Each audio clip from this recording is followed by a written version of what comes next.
Okay, now we're going to complete example 2 from the back of the guided notes.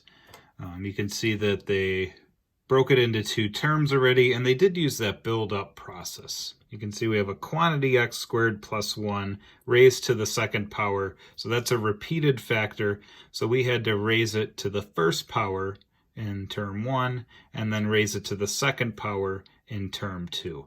If you don't do that, it's going to be very difficult to find a common denominator, and sometimes you're not going to be able to find the values of a, b, c, and d. So that's just the way we do it. And then the degree for each quantity was 2, so a degree of 1 less than 2 is 1. So that's why on the top we have ax plus b and cx plus d. That's just from the second power on the bottom. So same first step as example 1 above. We need a common denominator. Our LCD is x squared plus 1 raised to the second power. And we have that in every fraction except for the first fraction after the equal sign. So we just need a second factor of x squared plus 1. So we're going to multiply the numerator by that x squared plus 1 as well. Okay, at this point we would multiply both sides by our common denominator.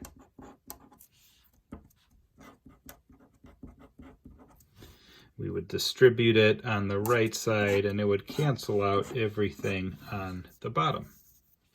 So let's see what we have left. On the left side we have 3x squared plus 4.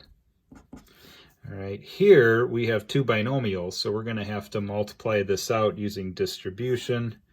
Okay, we have ax times x squared. That's going to be ax to the third.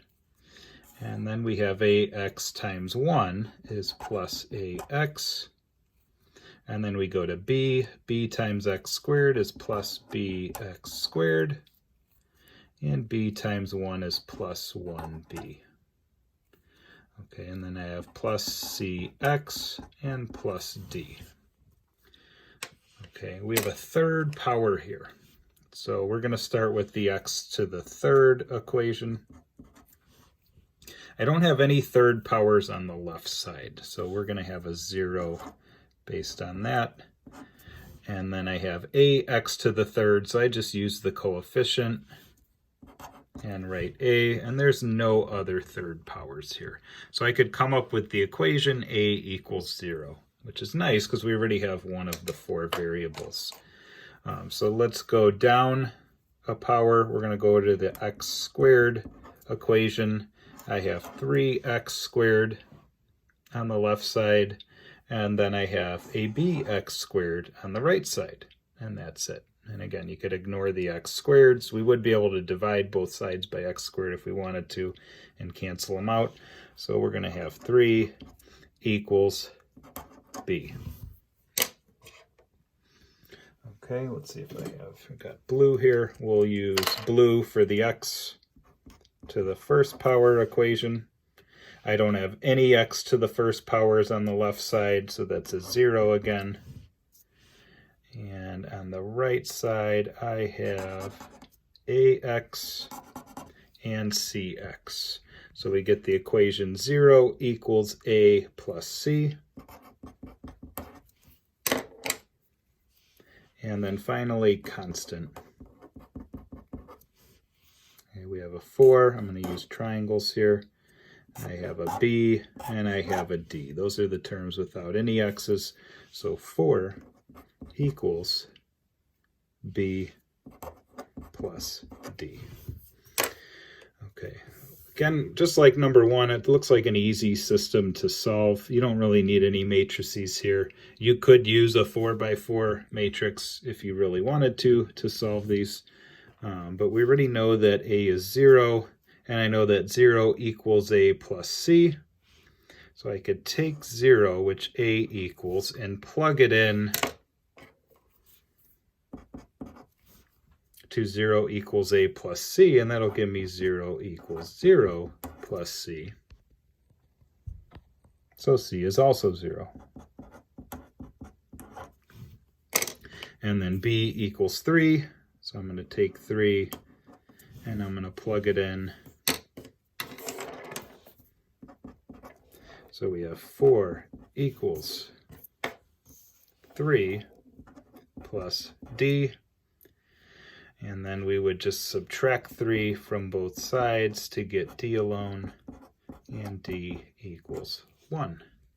So I have all my variables, nothing too exciting here. A and C are 0, B is 3, D is 1, and now we're ready to write our final answer. So I'm going to kind of squeeze it in here. We have 3x squared plus 4 over quantity x squared plus 1 squared equals, A was 0, so we have 0x plus, and B was 3. That'll just turn into 3 plus, denominator is x squared plus 1 squared,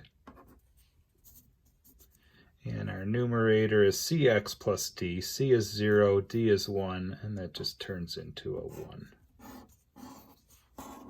So we've broken our original into 2 fractions that add up and are equivalent.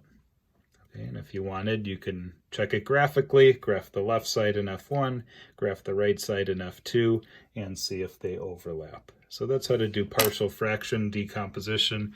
Again, very difficult topic, especially for e-learning. I did post a couple more resources on OneNote. There's a good video from YouTube. You can read the textbook, and if Mr. Karadimos or Mr. B or Mr. Garrett make anything, I'll include that on the agenda as well.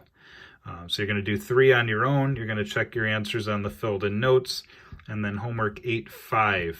You want to work on all of those examples.